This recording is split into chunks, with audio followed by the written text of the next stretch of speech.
নাখা হৈ আহিছো হয়তো তোৰ খবৰ নাপালে মই আজি ভাঙি পৰিলো হয় মই যদি জীয়াই আছো একমাত্ৰ তোৰ বাবে এতিয়াৰ পৰা তয়ে মোৰ সাৰথি নিজৰ কোনো সুখ দুখৰ কথা নাভাবি তোৰ কাৰণে জীৱনটো উচৰ্গা কৰিম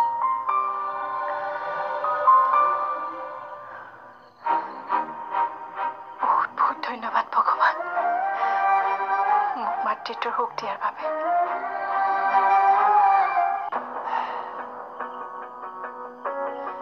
যদি প্ৰতিশোধেই তোমাৰ লক্ষ্য স্থান কিন্তু নুপুৰৰ গৰ্ভত থকা সন্তানটো তোমাৰ ভৱিষ্যতটো সুৰক্ষিত কৰিব লাগিলে সেই সন্তানটোৰ ভৱিষ্যত শেষ কৰিব লাগিব তুমি ঠিকেই কৈছা শেষ কৰি পেলাম মই সেই সন্তানটো যাৰ বাবে মোৰ অধিকাৰ খৰ্ব হ'ব তাৰ জন্ম হোৱাৰ অধিকাৰে মই খৰ্ব কৰি পেলাম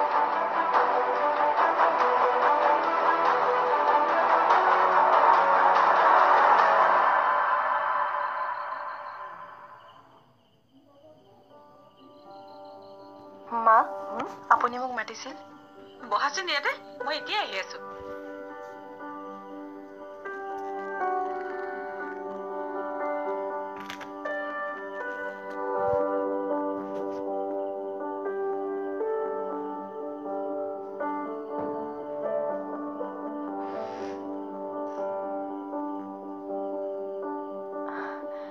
ইয়াত কি আছে মা চোৱাচোন কি আছে তাত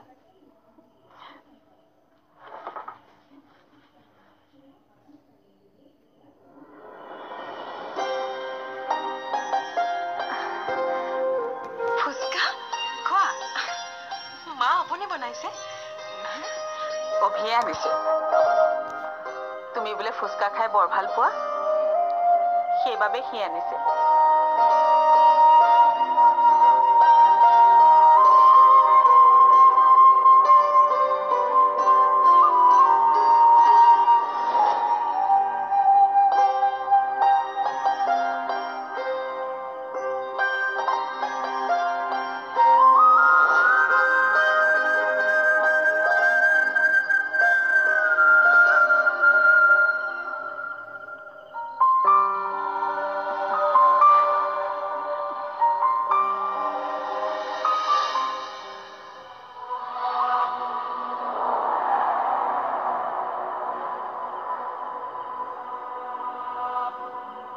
সকলোৱে ভাবি আছে বিভূতিমোহন হাজৰিকা সলনি হৈছে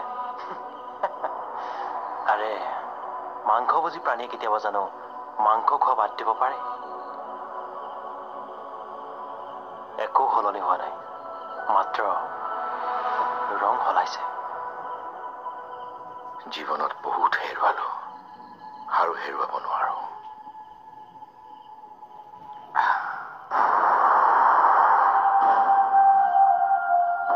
আজি নুপুৰ মোৰ পত্নী হৈ থাকিল হয় আৰু মই অনাথ আশ্ৰমৰ মালিক যদি অভিমন্যু আমাৰ মাজত নাহিলহেঁতেন কিমান চেষ্টা কৰিলো নাই সি নুপুৰক এৰি নিদিয়ে অভিমন্যুক নুপুৰৰ পৰা আঁতৰ কৰিবলৈ এটাই উপায় আছে আই মই ভালে আছো তুমি আছো তোৰ গাটো ভালে আছে নে আই মোৰ গাটো ভালেই আছে তুমি মোৰ কথা ইমানকৈ চিন্তা কৰি নাথাকিবাচোন চিন্তা কিয় নকৰি মোক কচোন কিমান কি হৈ গ'ল তোৰ লগত সেইখন ঘৰত আকৌ সেই একেখন ঘৰলৈকে উভতি গৈছ ইয়াত মোক আটাই বহুত মৰম কৰে মায়েতো মোক একো কাম কৰিবলৈকে দিয়া নাই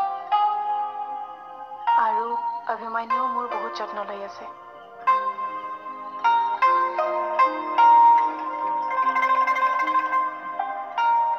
নুপুৰ আই কি হ'ল তই যে মনটো মাৰি পেলালি মোৰ বিশ্বাস হোৱা নাই আই তেওঁলোকে মোক সঁচাকৈয়ে মৰম কৰি আছেনে নে সন্তানটোৰ স্বাৰ্থতে তেওঁলোকে মোক মৰম দেখুৱাই আছে কিয় জানো সেই মৰমবোৰত উঠি বাঢ়ি যাব বৰ ভয় লাগে আকৌ খুন্দা খাওঁ।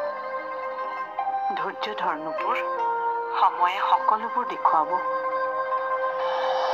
কি চিন্তা কৰিছে? মই কৈছিলো নে হাজৰিকা হাৰিব? চাওক, হাৰি গল। কথাতেই কয় নহয়, ধোৰা সাপৰ ফুচফুচনিয়ে সাৰ।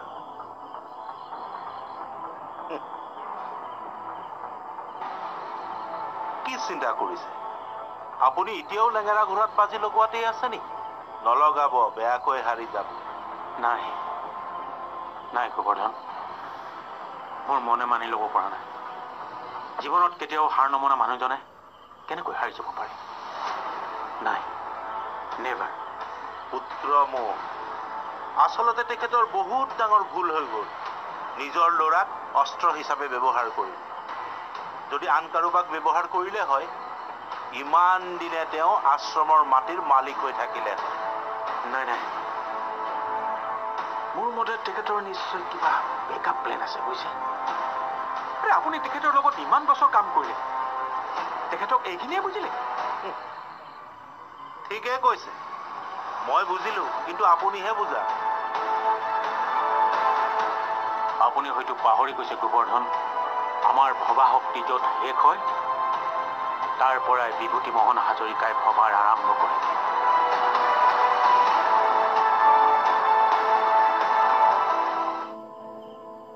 আজি হঠাৎ মোক কিয় মাতি পঠিয়ালে? বিভূতিমোহন হাজৰিকাৰ ওপৰত নজৰ ৰাখিব লাগে। কিয়? সেই কেছটো জানো চল্ভ হোৱা নাই? হৈছে, তথাপিও সেই মানুহজনক মই এতিয়াও বিশ্বাসত ল'ব পৰা নাই। আচ্ছা, আপুনি কওক, মই কি কৰিব লাগে? বিভূতিমোহন হাজৰিকাৰ প্ৰতিটো গতিবিধিৰ মোক খবৰ লাগে। ক'ত যায়, কি কৰে আৰু কাক লগ ধৰে, এভৰিথিং। ঠিক আছে, হ'ব।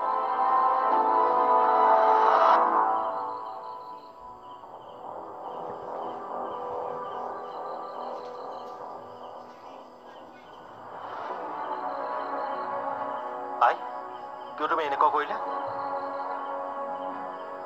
কেনেকৈ তুমি নুপুৰক সেইখন ঘৰলৈ পঠিয়াব পাৰিলা? ইমান সোনকালে পাহৰি গলা নেকি কি কি কৰিছিলা যে নুপুৰৰ লগত? নে তুমি নুপুৰক বুজা বুলি ভাবি লৈছা? সেইকাৰণে জানি শুনিও তুমি যন্ত্ৰণাৰ মাজলৈ ঠেলি দিছা? মানৱ, মই যি কৰিছো ভাবি চিন্তিয়ে কৰিছো। তোৰ কথাবোৰ আজিকালি বৰ ভাল নলগা হৈছে। মই তোক ডাঙৰ কৰিছো, এই শিষ্টাচাৰ দিছো নেকি মই তোক? ইমান দিনে যে মই মনে মনে আছিলো, এয়া তুমি দিয়া শিষ্টাচাৰে আছিল।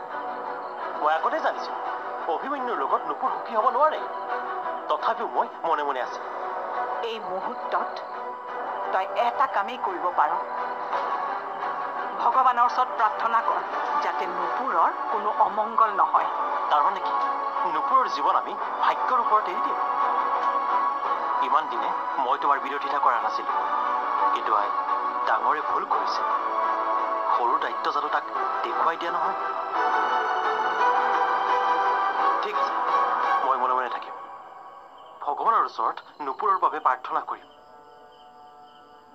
কিন্তু এইবাৰ যদি নুপুৰৰ লগত কিবা অঘটন ঘটে, তাৰ বাবে জগৰীয়া কিন্তু তুমি হবা, ভগৱান নহয়।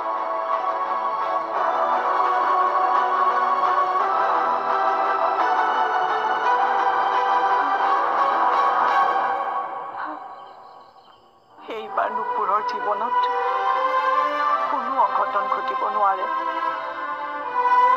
যিজন ভগৱানক মই দিনে ৰাতিয়ে প্ৰাৰ্থনা কৰোঁ, সেইজন ভগৱানৰ ওপৰত মোৰ বিশ্বাস আছে। মোৰ বিশ্বাস আছে প্ৰকৃতিৰ নিয়মৰ ওপৰত, কৰ্মফলৰ ওপৰত।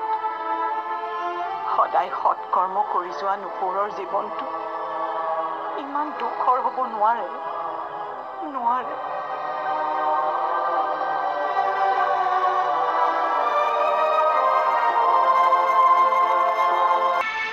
আৰু মোক তোমাৰ পৰা একো নালাগে, তুমি সুখেৰে থাকা, সেয়াই মোৰ বাবে যথেষ্ট।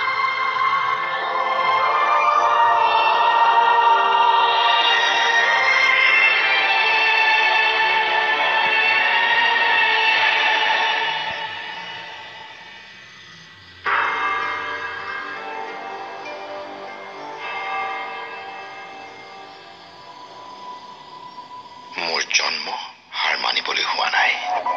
বিজয়ৰ চূড়ান্ত শিখৰত ভৰি দিবলৈ এই বিভূতি মোহন হাজৰিকাৰ জন্ম হৈছে। এতিয়া কাহিনীয়ে নতুন গতি ল'ব।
আকস্মিকভাৱে বিচনাতেই মৃত্যুক সাৱটিব লগা হয়।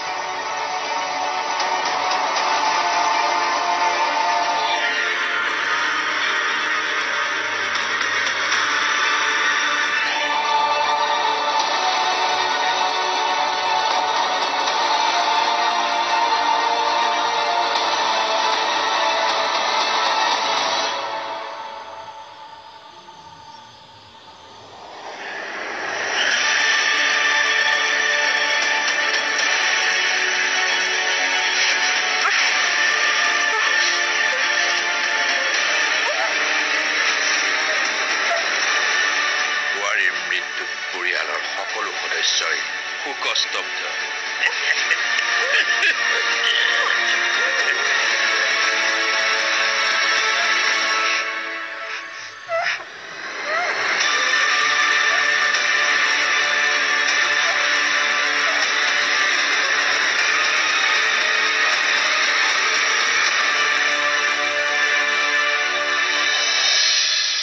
বোৱাৰী মাক হ'বলৈ ওলাইছে। হয় নেকি? তেতিয়াহ'লে আপোনালোকৰ তালৈ এবাৰ যাব লাগিব। আহিবচোন, আহিব এবাৰ। ঠিক আছে। ইমান দিন হ'ল আমাৰ ঘৰলৈ অহাই নাই। এতিয়াতো বোৱাৰীৰ যত্ন ভালদৰে ল'ব লাগিব। এতিয়া বোৱাৰীৰ যত্ন ল'ব লাগিবতো। নল'লে কেনেকে হ'ব? আপোনাৰতো নাতি আহি আছে। এইখিনি সময়ত বোৱাৰীক বৰ বেছিকৈ কাম বন কৰি থাকিবলৈ নিদিব। তাকেইতো।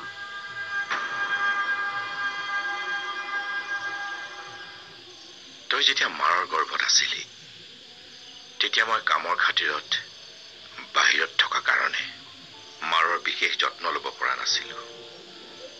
কাৰণ মই কামকহে গুৰুত্ব দিছিলো। কামো জৰুৰী, কিন্তু এইখিনি সময়ত